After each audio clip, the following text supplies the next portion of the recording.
Hello, hello. Can you hear me okay? Yes, I Awesome. can hear you. I was just posting on my Facebook page. Oh, good call. I've got this. Hello, Oh, hello. Hear me okay? yes, I Awesome. can hear you. I was just posting on my Facebook Is that page. coming from you? Yeah, I got it. I turned it off. Awesome. Yeah, I always do that too. Hello, Marlene. Nice to see you there.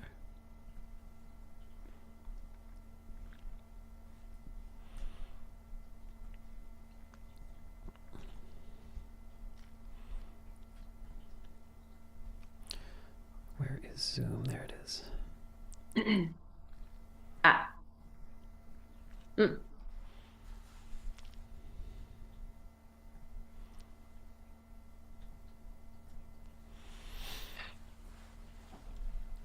Can you hear me okay? Yeah, sounds good. And as always, anyone who's here live, if you have questions you want to submit or ask us, you can go ahead and put them in the chat.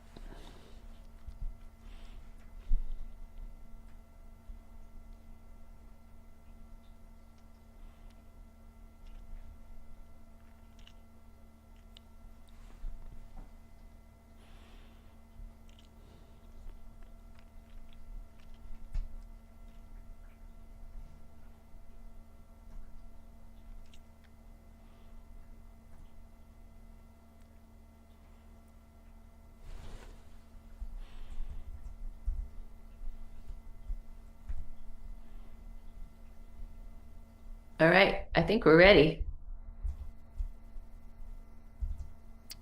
Almost. Just adjusting one thing here.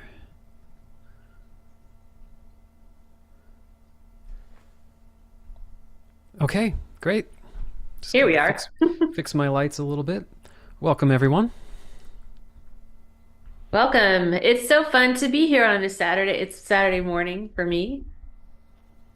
Absolutely. Yeah, and we are answering common questions, and also if anyone is here live, we are taking questions in the chat around this whole subject of feeling ready for clients, being ready for clients, growing your practice if you already have some clients, and this whole world of transitioning from person with skills and training to person with a practice or person whose practice is growing. And it is a little bit of a transition. There's an actual sort of mindset shift in that. It's, business is different than the actual art form of coaching or emotional processing or tapping. And it's the intersection of this world of inner work and your own beliefs about yourself and business with the actual execution of it, which there's often a little bit of a mismatch there, right? Even you do these big breakthrough emotional sessions, and I feel ready and I feel like I have stuff I want to share, and then you go and sit down at the desk to actually put up a website or actually send an email out, and then where'd all that inspiration go? Right? So that's these are the themes we're touching on and weaving in between. And today's really more about questions and ways we can help support you to move past those places where you feel stuck. Yeah, I did have someone ask a question about, you know, uh, is should I wait until I'm done with, say, a certification program? I'm halfway through it and is it a good time? And I mean, my answer to that question is don't wait until you're done with a certification program to start considering the things that you need to consider in order to be clear on who you're serving and who you're going to be the clients are going to be working with. Because I think, honestly, my honest opinion is that if you wait until you're done with the certification, this thing kind of happens where it's, say, like, if you've been in a certification program, whatever it is, and you've got some support there and you're working with case study clients and there's like a structure there. And then as soon as you're done, the structure drops out most of the time. And then you're kind of just hanging like by yourself, and it can feel like a falling into the abyss.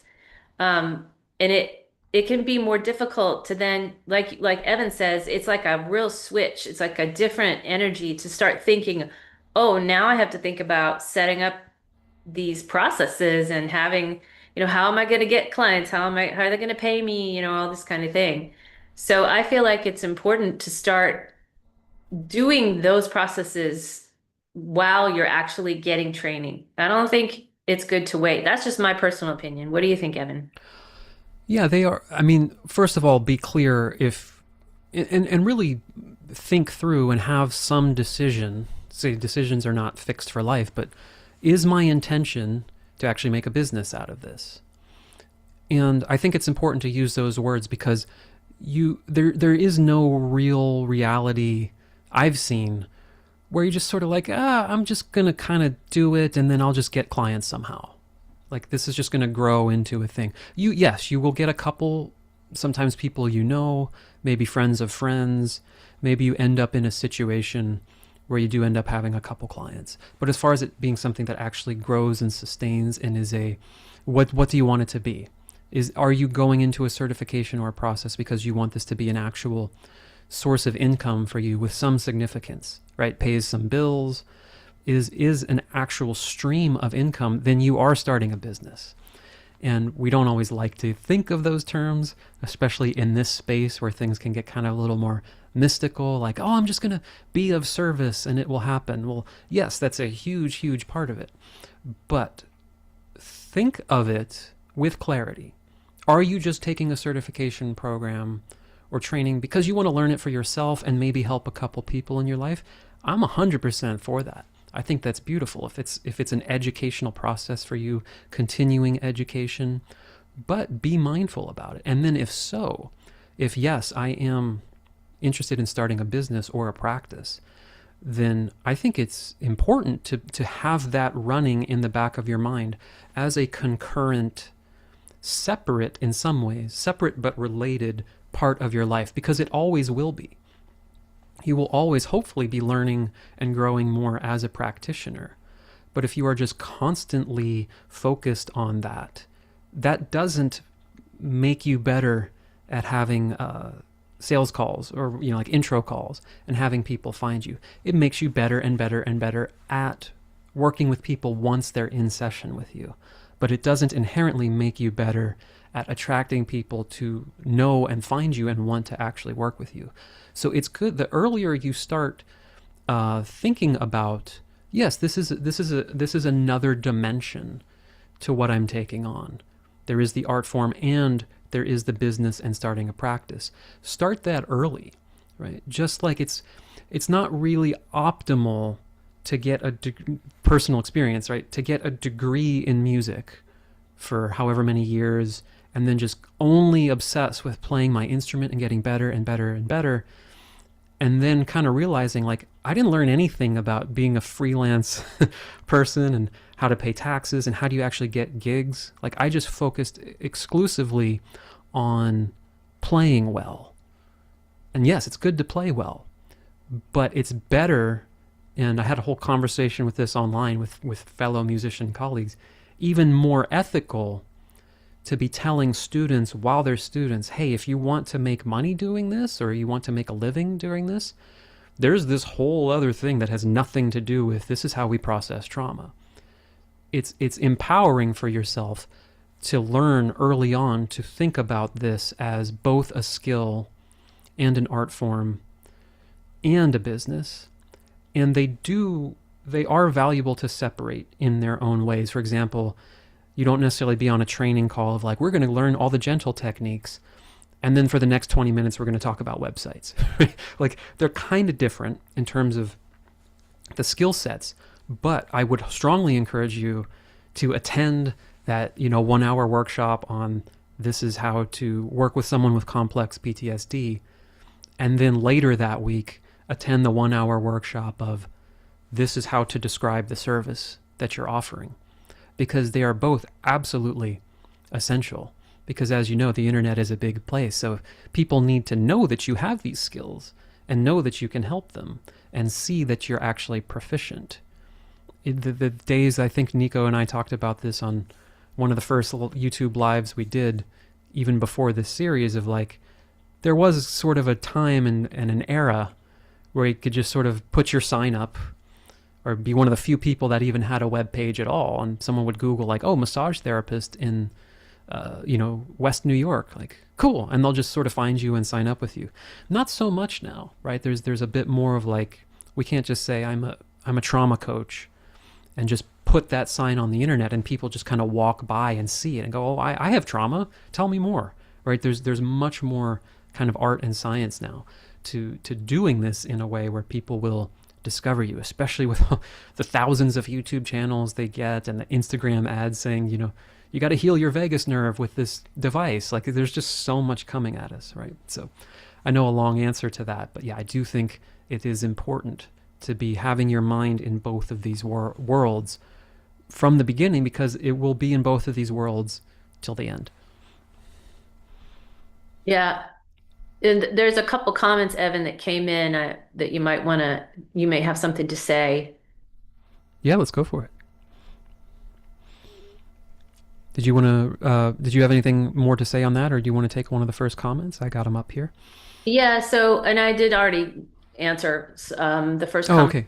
Kristen said, I'm very much down for the internal work. What do you think the time commitment might be for this, say, on a weekly basis? And so, I mean, I think that, yeah, I think a good goal would be to any kind of course or program you're doing to 2 or 3 hours a week is a good goal. But the truth is, you have to work around what your lifestyle and your schedule is. So you can go as slow or as fast as what works for you. I think the best thing is just decide what's doable for you, like what's a good level that won't stress you out too much, but will stretch you a little bit as far as moving through anything that takes time. Yeah, I love that. And I guess we should specify, especially if someone's just coming across this on YouTube. So Niko and I also have a course called Ready for Clients that takes you through a lot of this. I'll put a link here. And so in case the question is specifically about like our course, which I'm not sure it is, I'll answer it in both ways. Time commitment might be for this, say, on a weekly basis. Yeah. So if it's like going through our course, for example, then the sections are in very digestible videos, so they're like 10 minutes or so. Most of them are not more than 10 to 15 minutes. And so to even just take one of those and last even a couple days with one of those 10 to 15 minute processes can be good. And I think what Niko is saying about fitting it into your life, that having some consistency and habit with it is, I think, more helpful than hours. I feel that way with musical practice and physical exercise too, right? So like if you can walk for 10 minutes a day and you can fit that in versus like it's hard to find, 90 minutes to go to the gym, then anything dealing with the nervous system and habits of thinking and being, consistency and manageable is, I think, actually more important for the long-term wiring and to not overwhelm. So you don't need to have these like really intense breakthrough sessions. And I think the more it can become habituated as not so much a phase, because like Niko and I shouldn't speak for you, but I still do this on a daily basis on some level. Every morning and every night there is still working through this stuff. It's not like, okay, I was in phase one where I was doing a lot of inner work about business or something, and now that's all over. So anything that can become a manageable habit is optimal, even if it's literally in that 10 to 15 minutes a day where it's like I do one tapping round or I do one video from our course, which are short like that. And then I percolate on that and I let that sit in my system and I let my mind kind of, process what it just released and where some of those habits and patterns come from. And it becomes kind of a way of life rather than a chunk of time. It's how I think about it, at least. Yeah, I think that's a good approach for anything because yeah, it's true. You're always going to be learning something or probably consuming some sort of content that's helping you grow at whatever stage you're in your coaching business or any other kind of business. So it is good to create those habits. You'll go through different seasons where sometimes you'll be learning a lot and maybe trying to learn something really specific because you've got some really specific goal. And then sometimes it's just keeping yourself inspired, and because a lot of times, especially if you're a big creator, a content creator, you need inspiration from other sources too. So I think that is a great idea is to just make the habit of creating that time, that chunk of time every week for you to feed yourself something that helps you grow. Yeah, yeah. And I guess to clarify as well, I do think there is a lot of value in having some sort of consistency and like a commitment to it. But you pick something manageable, but then you commit, right? Because sometimes the answers of like what's manageable turns into like, well, I just didn't really have time today. And our minds can really run with that. Like, I just do it kind of when I feel like it. But pick something that I sometimes like to think of like on the worst day, you could still do. And you make that non negotiable. Right? Like one of the best things I learned from a teacher that was really important to me in music was like, you consider practicing not optional. And then a lot of that conversation just sort of disappears from your mind. Well, it's not optional. So when do I do? Oh, I have to get up a little earlier today in order to do that thing.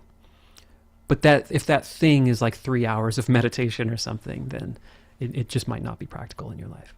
So yeah, great. And we have this other comment. Thanks for leaving your questions, by the way. That's a great question. Yes, I'm very ready for clients, except for confidence.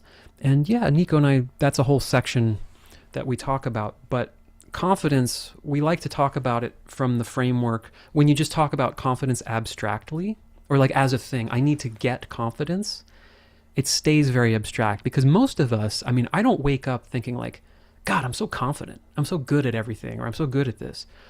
But the confidence in the context of being able to work with people comes out of clarity about this is what I'm offering and I feel good about delivering what I'm offering. So, for example, Niko and I feel comfortable asking or answering questions about this topic.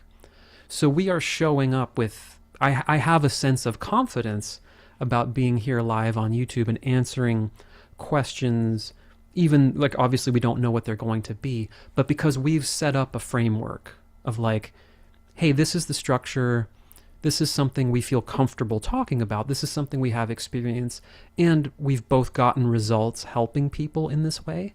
So confidence is sort of a byproduct of that. We could just as easily change the topic like 20%, and then Evan would have very little confidence and Niko would have high confidence, and vice versa, right? If we were talking about coaching musicians on specific gig-related anxieties, now my confidence might go to 100% and Niko's might go way down.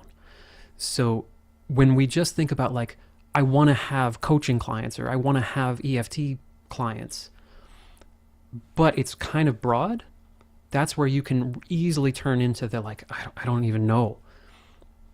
But think about who you would feel really comfortable talking to. Oh, I could help you, no problem. I don't know everything, but I could definitely help you. When the clarity is there and you're speaking in that way, then the confidence is going to come across because it's like earned confidence, right? You know that you know it because you've lived it. Yeah, that really is the key is just remembering. It's just, oh, it's like, oh, of course I'm confident around that because I've already gone through that and I know what that's like and I know how to help someone with that specific thing. So you don't have to get it, right? It's like I just remembered it. I remembered. Oh yeah, because we tend to forget what we've accomplished. We just, I don't know, that's the way the brain works. The brain is always looking at what I don't have yet. I'm not like that person. I'm not as good as them. I don't have this yet. Instead of, oh no, I just went through like this incredible healing journey in the past few years of my life and completely transformed this thing over here. And now I'm experiencing, the relief of all this pain or problems. It's a matter of owning that and just remembering. Everyone has something. Everyone has a story. Everyone has a journey. Yeah. And also, when you go through trainings, you often get kind of absorbed in all the cool stuff you learned. And then that sort of starts to become your offer, which is not optimal, right? It's like, oh, I learned all these things about, reprogram this and we're going to help you, heal your vagus nerve and polyvagal. And like somebody who's just coming across your webpage be like, I don't know what any of that is. It doesn't speak to me at all, right? Or a feeling like, oh, I've done all this training. Now I need to like be good at all of these different things. And you start to lose you in the process. And it becomes about the technique. Niko and I talk about this a lot. Your marketing becomes the technique rather than I'm Evan. I'm a musician who learned through all these things because of dealing with my own intense perfectionism and stress of being a New York City musician, and I found these tools to really help bring that down and start enjoying my creative life, and then realizing, wow, this works for all sorts of emotional issues, right? Like that's the interesting part, I think, more than like being just another person saying, well, there's these points and acupressure and nervous system and like, yeah, whatever. Who cares? How does that help me?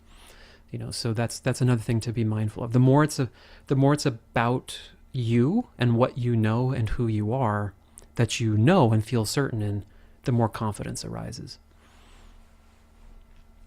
Yeah. Evan, I just want to jump in. There's a question I would love to address, or it's not a Let's question, do it. it's actually a comment.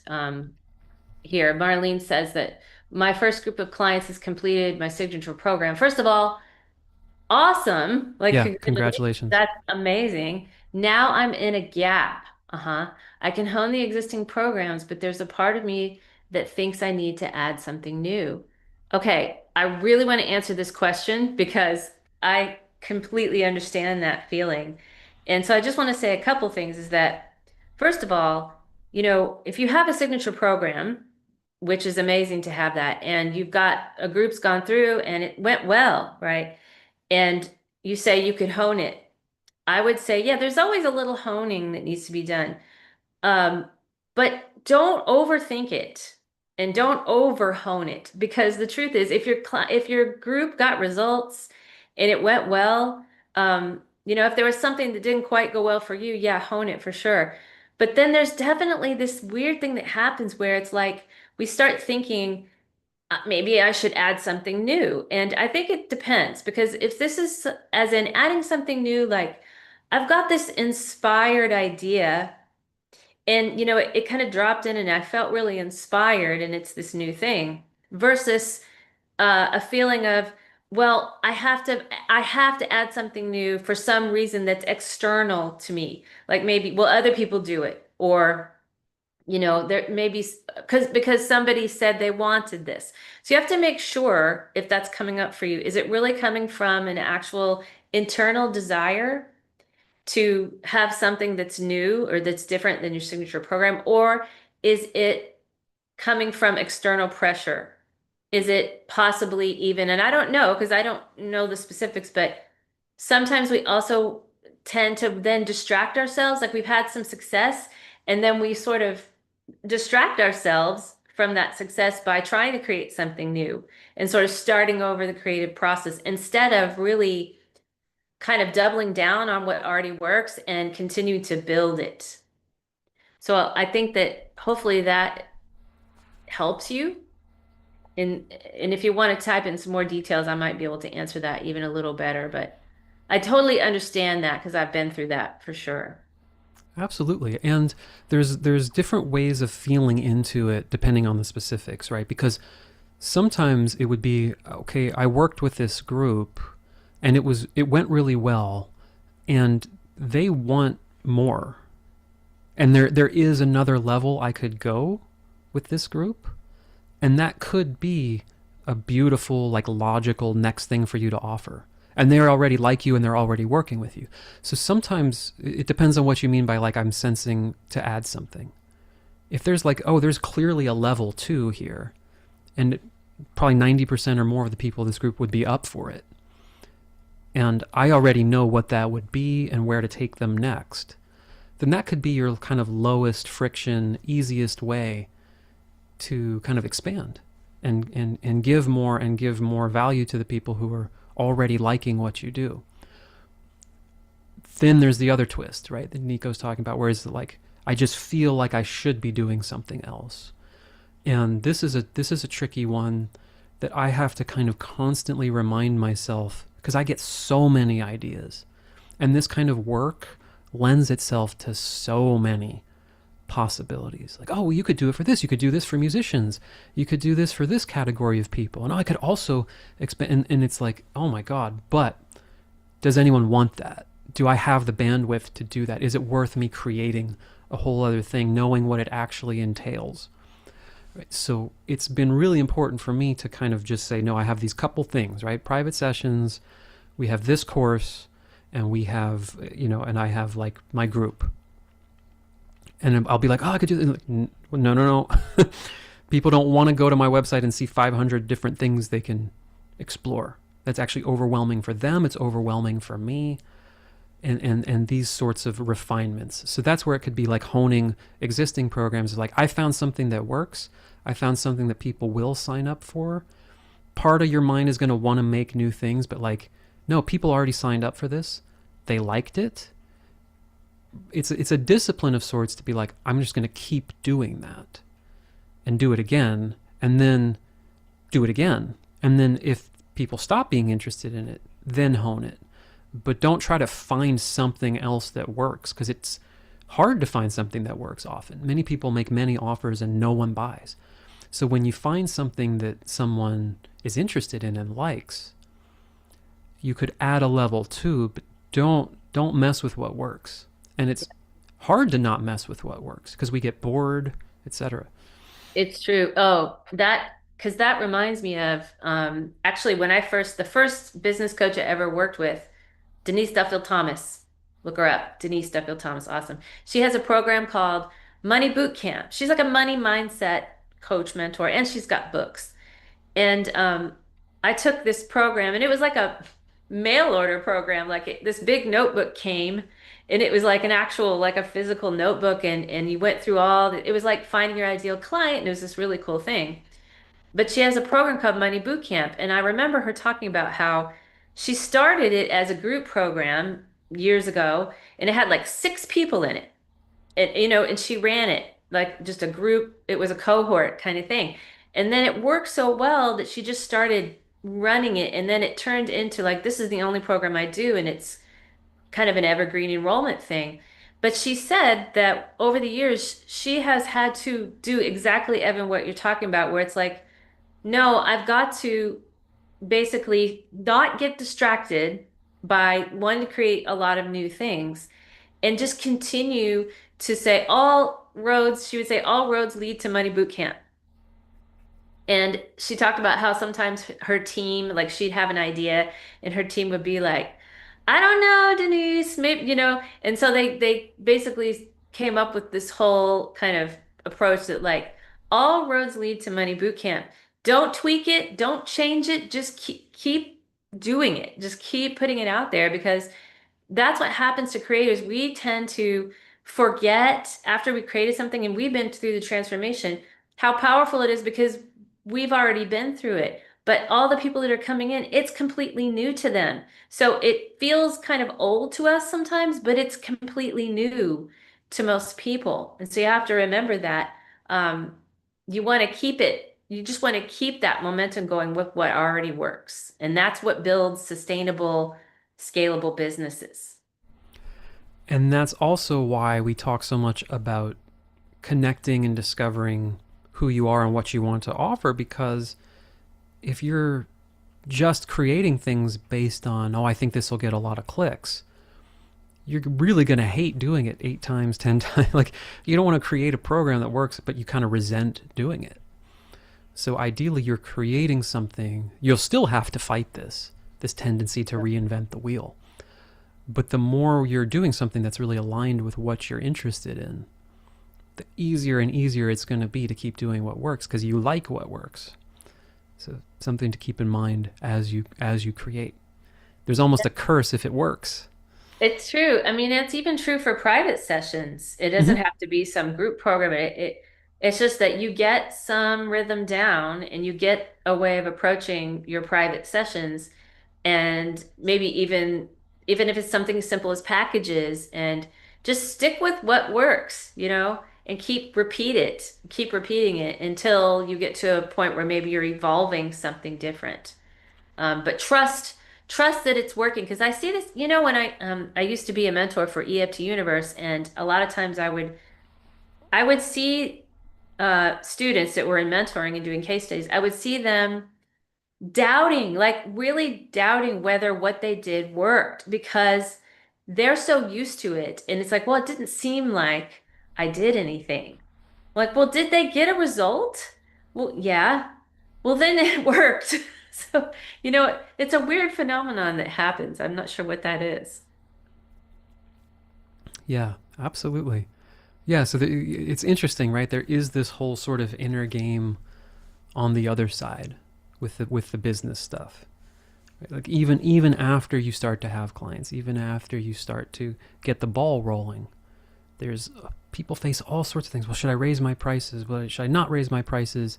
Should I start doing groups? Should I not do groups? So the more practice you get with how to navigate this world, the world of the creating, the world of the working with people, the world of making offers, make friends with it because it's going to be with you the entire time you decide to do this.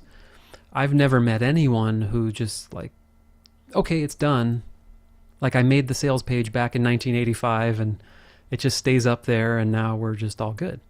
Right? Everyone, no matter how well established in the space, you see, hopefully because they like what they do, but they're evolving how they do it and they're making different programs, you know? Someone who's been on YouTube a long time. How long has Brad Yates been on YouTube? Like his first videos like 17 years ago or something like that. Like, yeah, he found a thing that works in terms of doing tapping videos, but like the infrastructure around it, like you can see, looks a lot different now than it did if you went to his website like 10 years ago, right? There's evolution around a core thing that works. And so you want to make, yeah, I said, make friends with that. This how do I think about, how do I know what's my inner compass for making sort of business decisions? And the most dangerous one is to have no compass and just be chasing trends. It's just, oh God, it just burns you out so quick. It's so unsatisfying. Or to have no strategy at all and you're just kind of like almost, we see it like disappointed that this isn't really turning into anything. Like I'm not really working with people. I'm not really having clients, but there's no real logical way for someone to see you, find you, and sign up to work with you. Yeah. Yeah, totally. The chasing the strategies. I have been there. No, I'm seriously. I have in the beginning of my coaching business, and I didn't even really know how to use social media, honestly. Like I had a Facebook account, but I didn't know how to use it to promote business. I bought into like a bunch of stuff and invested money in things that were just never led anywhere and were not right for me because I didn't have a compass yet. I was still working on that. Um, I mean, did I learn something from those investments? For sure. I learned what not to invest in. That was a Which is good, valid. yeah, Yeah, it's yeah. about, That's a big part of all of our process. I think is you invest in different things, you try different strategies.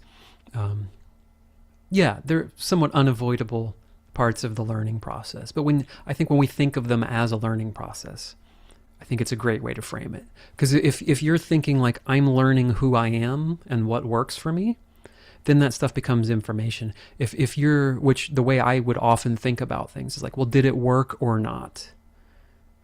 Then it's just like, well, that didn't work. That was a failure. That, like, the framework is just literally, did it make money? Did it lose money? Did it get clients? Did it not? Versus, the goal here is for me to find what actually works for me, refine it, lean into it. Then all the things that don't work become data points that you can use and apply to yourself. yeah, it's the clarity. It's clarity and being clear on what doesn't work is just as useful as being clear on what does work. Sometimes you have to have that first, is to Yeah. be clear on okay, this definitely does not work for me. Okay, then that's good information. And that's why in the course we do it in that order. So first is working through clarity exercises and emotional exercises and thought exercises to help you kind of refine that clarity. Because as we were saying before, confidence is relative. So again, high confidence if we're talking about musicians, low confidence if you're talking to me about I'm a single mom, what's the right way to raise my kid for emotional regulation? It's like, well, that's not my expertise, right? If I sold a course on that, it probably wouldn't go so well. I wouldn't feel confident. And so clarity leads to confidence, and then when the more clarity that's there, then you can work through confidence in a much more precise way. Because it's like, hey, okay, I've got my idea, I've got my course for musicians, it's totally me. Now I'm still feeling super nervous. The nerves that come up there are going to have a lot more richness to process around because they're really closely related to you. They're not abstract business stuff. That's where you're going to hit on, look, I've got something that's totally works on an intellectual level, but now I feel this imposter syndrome or shame coming up around, like, well, does anyone really care what I have to say now that I have the great thing? Now that now the processing, the inner child work and stuff is way more apropos and way more targeted.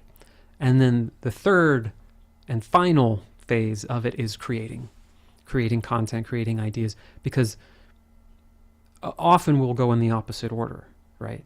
Okay, I graduated, I'm just going to like start creating stuff, throwing it out there. And it's not a judgment, it's a natural part of the process. But just look around, the internet. You will really see in no unclear terms who has sort of thought through this, who has clarity, who has a point to their message, and some, not necessarily consistency, but like there's a vibe to it. This energy is behind it, versus the ones that feel like just kind of, I just throw up quotes. They don't really like mean anything necessarily. There's no cohesive like sentiment behind it, and it's important to kind of become aware of that, because if you look at a lot of the people who you have found yourself following or listening to, it's weird how we don't see it when we apply it to, when we think about ourselves. But these people that we like they don't have 8 million different subjects and, you know, constantly change. Like they've got their thing and we like them for that thing and we go to them for that. And often there's a certain, maybe some branding, like some kind of style or some kind of image. But yeah, it's like I go listen to that person for that thing. And you can feel that about them. And so you can get bored doing it.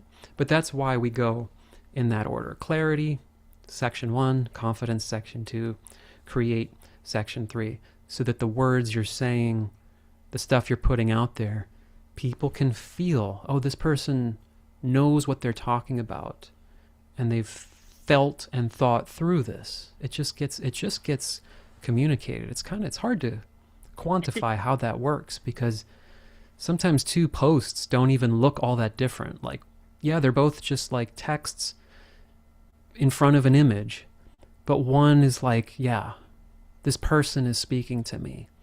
And the other one, the brain just goes like, yeah, generic Instagram motivational quote. Yeah, you know what I think that is, Evan, is like actually I know it is that it's the experience. So it's you've actually had the experiences you're talking about, and as you go along, the more clients you work with, the more actual experience you get with your clients, the more authentic your message is, because you're speaking from having worked with clients. And I tell a lot of people who I work with who maybe are still not seeing many clients, or perhaps they were in a certification or a training and they worked with practice clients, but now they don't have any clients yet that are, say, paying clients. And I tell them, look, you've got to get the energy moving. So just go and get a client or two, even if you're going to do it for free, so that you are practicing, that you are coaching someone, and that energy is moving and you're serving. And then it makes you feel good. And then you get the momentum going, and then you get the experience of working with the client. And then it starts to continuously inform your message. And I think that's a key, is the movement. Instead of stopping and waiting and saying, well, I've got to wait. I got to have all my offers. I have to have my ideal client. I have to have a website. I have to have a marketing plan. and then I'm going to wait, and then I'm going to see if I can get a client. That is not, you got to flip it. You got to flip that over and say, no, I'm going to find a client I can work with right now, no matter if it's they're not paying me, or maybe they're donating, or maybe they are paying me, but just get the energy moving in practice.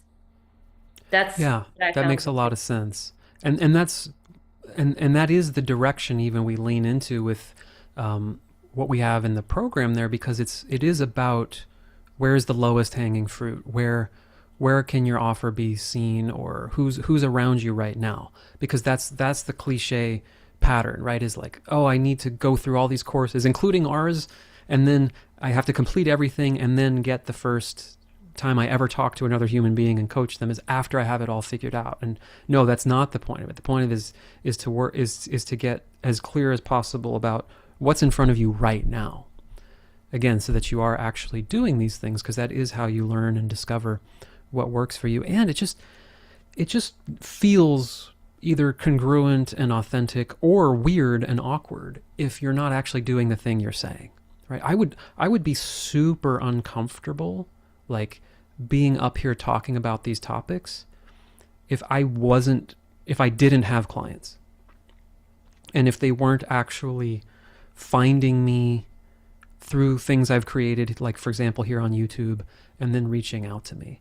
If I was just sort of talking about this from a place of like, oh, this would be a good topic people might like, but I'm not actually doing it, like we said, you can feel that. You can absolutely fool people. You really can, because I've been fooled. We all have. Like, there's people who can do that. But long term, and for your own energy and for your own well-being and what gets translated, right? When you're speaking to something you have experience with, I really like that, Niko, because it does somehow, in a really mystical way, come across, even just with text that you're writing. And a good example of that, you can think about that with, like, something like a more spiritual type of teaching, where it's real easy to, like, say the spiritual sounding things. I mean, you could teach a child to just write, you are the self, you are the witness, like, whatever it is, right? The words, it's not hard to write. A lot of people are saying the same thing. But when someone is, like, coming through this because they've gone through this training, or they, studied with a yogic master for 20 years, and they've experienced this Kundalini thing, and they've worked with 1,000 people, and they know what it is to go through these different phases, they can write the same thing as someone who just read a book, and somehow you feel it. Somehow that person, I can feel they know what they're talking about. There's nuance in it. Yeah, totally. It's so true. I mean, and sometimes some clients ask me, like, in the session, they'll say, how do you do that? You know? And I'm like, well, because I've done it so much and I've lived it, and then all my clients have lived it, and then I'm pulling from all my clients' lived experiences. Right. And it's like I have access to all this information all at once, and I can just pull it out of thin air and say that's what that is, because of the experiences I've had. And it is true that it does create mastery over time. But Yeah. you have to Yeah. start somewhere. You have to start somewhere.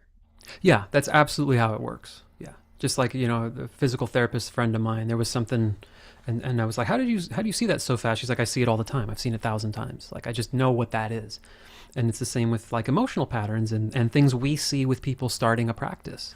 It's like, yeah, we often can sense pretty quickly, oh, this is what's actually going on here. It's because you're trying to present to the world what you think you're supposed to say, instead of connecting to who you really are and sharing that. You're hiding behind the technique, right? Your whole personality, quote unquote, is EFT, and it just looks like a billboard for a technique, rather than, it's like, when you've seen it a lot and you've experienced it a lot, like, you can't unsee it.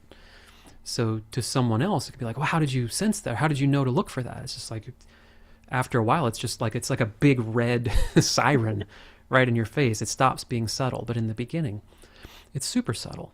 So for all of your everyone listening, like, whatever you're going through around challenges with, like, how do I start doing this, or how do I get myself out there, just know that just like when you were learning your particular set of skills for working with people, and in the beginning you watched a demonstration of someone taking you through this parts work or IFS thing. You're like, how did they do that? How do they even know how to do that? And then after the certification or after a couple years of practice, you're just like, oh yeah, there's that and there's that. Like, they're just obvious to you now. Know that that same thing can happen with business and parts of business, right? So just like you would get coaching or help of outside eyes so that you can start to see these things for yourself, don't make business any more abstract or like obtuse. And we see that so often, right? It's just like, well, nothing's really happening. It's like, well, why would it be though? It'd be the same as if, like said, Niko used to mentor an EFT certification. Imagine if EFT certification was like, well, here's a book about tapping, like, good luck, figure it out. No, the reason you learned it is because there's a structure to it. There's some guidance. Like, that's how we learn as humans. So don't expect yourself, and this is an inner child thing, right? I should know how to do it. I should figure it out myself. If you've got that going on with business, it's going to be a long road because you're going to be just like, how do I make this work? Instead of, why don't I ask the people who've, like, everything I've done that's working is when I finally got that. When I finally got the, I don't have to figure it out and be smart. Let me just listen to people who already know what they're doing. And then, yes, of course, you adapt it so that it's like my voice and my words. But boy, did that, God, I wish I figured that out sooner. Oh, yeah, totally. It's true. When you finally let yourself have guidance and then you decide, I'm going to invest in support and guidance, and you learn from someone who's done it, and you're like, why did I wait so long to do this? But you're ready when you're ready. Yeah. Yeah. So whether that's with us, so we have a link to that program here, or whomever you resonate with, if there's one thing to take away, do not try to figure this out on your own. It's just so unnecessary. Any more than you'd try to become a trauma coach by just walking around saying, I hope I figure out how trauma works. You can save yourself years and years and years of time by going to people who have done that and done that work and gone through that. And what we are offering is the way to discover that clarity on the inner work and how to start bringing that into external steps so that you learn more about who you are, how to apply this, get the clarity, which will create a sense of confidence because you're offering something that makes sense and is within your wheelhouse, and you're ready to do it now. Not, oh, I figured out an offer that I can do after I get 10 more certifications. That's another avoidance, right? And so that's how we frame it. And yeah. And Marlene had said that I did Ready for Clients while I was in training. It informed the remainder of my training and set me up to get clients within a month after completing it. Well, thank you. We did not pay Marlene to say that. Very much appreciate that. But yeah, and so noting that did it while in training, right? So that your brain is, so again, whether you take this course or not, I would encourage anyone who's already knowing they want this to be, whatever skills they're learning to be something that's an income source for them, to not wait until you graduate, because it actually becomes more pressure. It's like, now I'm out on my own, and now day one, I'm going to start with literally no concept, no map, and just be like, it takes all the wind out of the sails, right? Like, oh, cool, I'm certified, I've got this thing to offer, and you're like, I don't even know where to start offering it. Absolutely. Yeah, definitely. And I would also say before we wrap up, something that I think is important, no matter what, like Evan says, no matter what you're investing in or whoever you resonate with, um, I think it's more empowering. And this is for me too, I had to learn this, that when you invest in something, that you have a mindset of, it's not that I have to do this in order to be okay or for this to work, but no, let yourself receive support because you deserve it. Let it be a desire. I desire to receive support, not I have to do this or it won't work, because that's a fear-based motivation. And it's better to come from just a knowing that I can receive support, and that's part of my process. And I think that's the best way to make investment decisions. I agree. Yeah, and that's why we don't try to do fear-based marketing, and I've really kind of made sure I don't do that in any of my own work, even though it works. It absolutely works to say, if what's going to happen if you don't heal the trauma? What's your life going to look like if you stay stuck forever? But it's not the message, we want to be implanting into your own brain. And so just be, cognizant of what you're taking in. Yeah, this is not like, oh God, your business is going to fail unless you do all of these steps. Just be like, no, okay, you're going to figure it out. You're going to be okay. But there are ways to make this a lot smoother and a lot easier for you. And to get help. And like I said, I wish I had thought in this way a lot sooner, but I had to go through what I had to go through to realize that was a pattern of mine. I'm going to do it myself. I'm going to figure it out. I can't trust that other people are going to be reliable. All these different things. So yeah, it's all part of the process, I'd say. Yeah, well, I've really had a lot of fun with doing these lives with you, Evan, and we did some on my channel and one on yours. So I Oh yeah, me appreciate too, that. Niko. And Yeah, everybody thank showing you. up and participating. It's been a lot of fun. Yes, yeah. Thanks for everyone here in the chat, and we have a link there in the description and in the chat if you'd like to see more of us and go into way more depth around all of these topics. That's how to do it. We should say the price is going up on March 3rd in case it's something you're thinking about. So yeah. Anything else to add? I think maybe we're good there. I feel like it's a wrap. Awesome. Did anyone have any questions? I didn't see any other questions in the chat. Right. Yeah, I didn't see anything else come in. If you have any, speak now or forever hold your peace at least until the next time we do this. I know YouTube's on a delay, so we'll just give. Oh, okay, Kristen, thank you. Yeah, thank you for being here. Appreciate your question and your comments and listening. Yes, thank everyone so much for being here. Yeah, appreciate it. Have a great rest of your day, and we will see you all hopefully soon. Yep. Bye.